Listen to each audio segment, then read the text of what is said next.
oromada in dalka laga mustaafuriyo markii dawladda siyaad bari hargeysay ka duushay diyaaradaha ugu rusheynayay xagee shacabkeenii maatadeenii maxaa sameeyeen war xagaad ku dhalatay aabaha weydiyo hooyada ina keere idaftarna istubarka ay doonayeen dadka kala dilow ummata oroma difama gafada oromada in dalka laga mustaafuriyo oo lagu bahdilo lagu jirdilo waxa ka dhow in qadaadweynta yamyamtii qadaadweynta Soomaaliland laga cirib tiro gabigoodba total waxaan sheegayaa aan qeexayaa oo runtii jirta in uu jiro mashruuc ay villas wardhigle ay soo abaabushay oo la doonayo in lagu kala fogeeyo labada shacab ee walaalaha ah ee waxa weeyaan Ethiopia iyo Soomaaliland gaar ahaan ummadda oromada iyo shacabka reer Soomaaliland arintaasi waxaan ugu baaqaynaa booliska inay si qoto dheer dhalinyartii sharciga gacanta ku qaadatay dadka masaakiinta ku jirdilaysay jidadka waaweyn ee magaalada caasimadda Soomaaliland iyo gobolada kaleba inay baadhis ku samayso dadka dhalinyarta waxa soo abaabulay villa wardhigley nidaamka cadawga inala ah inaga iyo walaalina Ethiopia waxaan idin sheegayaa reer Soomaaliland baahida inuu qabno inagu Ethiopia iyo tayno qabno ayaan idin tirinayaa dib isku noqda waxa Soomaalidu taa ninka waxa jooga garan waaya waxa soo socdo ma garto war caafimaad baa u doonaysaa hooyada iyo aabaha markuu xanuunsaday caruurtaadu halkaas ka baxaysa aad sabaad geenaysaa waa deegaan Oroma iska leh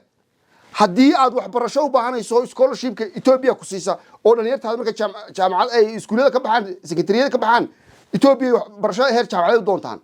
war haday noqoto tababar ciidan inta kumanaanka ee boqol ciidan ay noo jooga tababarka waxay kaga soo baxaan xiriyaha waaweyn Ethiopia si degdegana loo horkeeno dadka shacabka masaakiinta ku gufay baan leenahay safaaradooda Ethiopia ee ku taallay Soomaaliland war fadhiga ka kaco dadka xuquuqdooda raadiya dadkana wadada ay soo abaabuleen oo lacag ay ku bixinayaan wadada ay Soomaaliya iyo villa wardhigley ay dhaqaale ku bixinayso raadkeeda waana xogteeda waana cid u baahan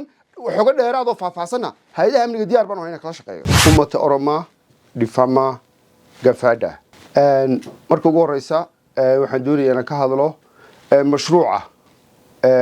siyaasadaysan lagu soo dhex tuuray shacabka Soomaaliland iyo shacabka walaalaha ah ee oromada ee ku dhaqan magaalooyinka waaweyn ee Soomaaliland waxaan ugu horeyn waxaan u mahadnaqayaa ciidamada booliska amniga oo si runtii diiran uga falceliyay arinta lagu kacay dadka shacabka ee masaakiinta ee aan walaalaha nahay ee oromada ee taariikhda faca weyn iyo saaxiibnimada faca weyn leh ay naga dhaxayso iyaga iyo dalkooda dawladooda Ethiopia waxaan sheegayaa aan qeexayaa oo runtii jirta in uu jiro mashruuc ay villas wardhigle ay soo abaabushay oo la doonayo in lagu kala fogeeyo labada shacab ee walaalaha ah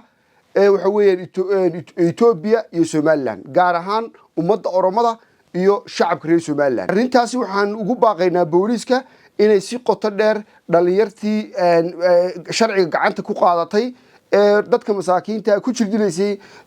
jidadka waaweyn ee magaalada caasimadda Soomaaliland iyo gobolada kaleba inay baadhis ku samayso dadka dhalinyarta waxa soo abaabulay villa wardhigley nidaamka cadawga inala ah inaga iyo walaalina Ethiopia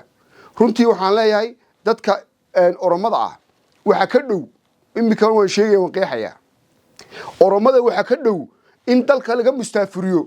oo lagu bahdilo lagu jirdilo waxa ka dhow oo anigu ku talin lahaa in qadaadweynta yamyamtii qadaadweynta Soomaaliland laga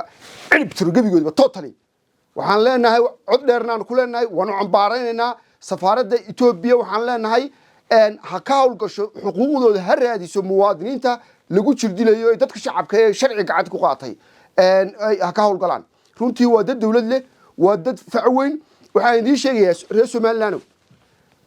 baahida inuu qabno inagu Ethiopia iyo tayno qabno ayaan idin tirinayaa dib isku noqda waxa Soomaalidu taa ninka waxa jooga garan waaya waxa soo socdo ma garto war caafimaad baa u doonaysaa hooyada iyo aabaha markuu xanuunsaday caruurtaadu halkaas ka baxaysa aad sabaad geenaysaa waa deegaan Oroma iska leh haddii aad wax barasho u baahanayso scholarshipka Ethiopia ku siisa oo dhalinyartaada marka jaamacad ay iskuulada ka baxaan secretariat ka baxaan Ethiopia barasho heer jaamacad u doontaan war haday noqoto tababar ciidan inta kumanaanka ee boqol ciidan ay noo jooga tababarka waxay kaga soo baxaan xiriyaha waaweyn Ethiopia wana isku xishooda oo isla yaaba qofka la arko sharciga hal hor keeno si degdegana loo hor keeno dadka shacabka masaakiinta ku gufay بالله سفارة إثيوبيا كنت على سومال لنا ورفضي كعودة كحقوق له الرادية تتكلم ودد يسوي بابلين أو العجل كوب حنيان ودد سوماليا يفيل ورجلي أيد قالك بحنيسو راد كده وانا هنا حكت دون وهنا عدو بهن وحقد إرادة فافاسنا هيدا من الديار بنا هنا كلاش قيو إلى هاي بني آدم كوكرامي وحشرت حقوق جارة وبني آدم كلية هاي سومالية reer Somaliland diintii iyo aqoontii iyo dawladnimadii xageed ka martay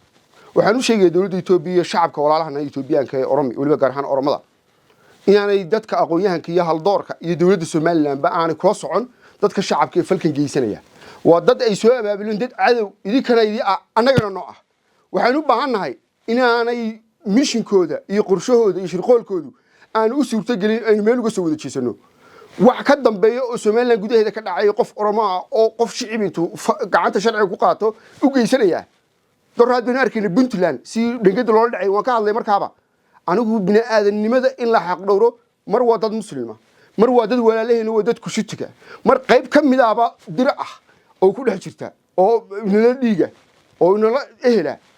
mar waxa weeyaan dad muslimiina mar waa dad ku shitiga waryaalahan mar waa dad indrisnahay mar wadada abaal nagu leh markii dawladda siyaad bari hargeysay inta ka duushay diyaarada nagu rusheynayay xagee shacabkeenii maatadeenii maxaa sameeyeen war xagaad ku dhalatay aabaha weydiyo hooyada inanka yare edaftar la istubarka ay doonayeen dadka kala dilow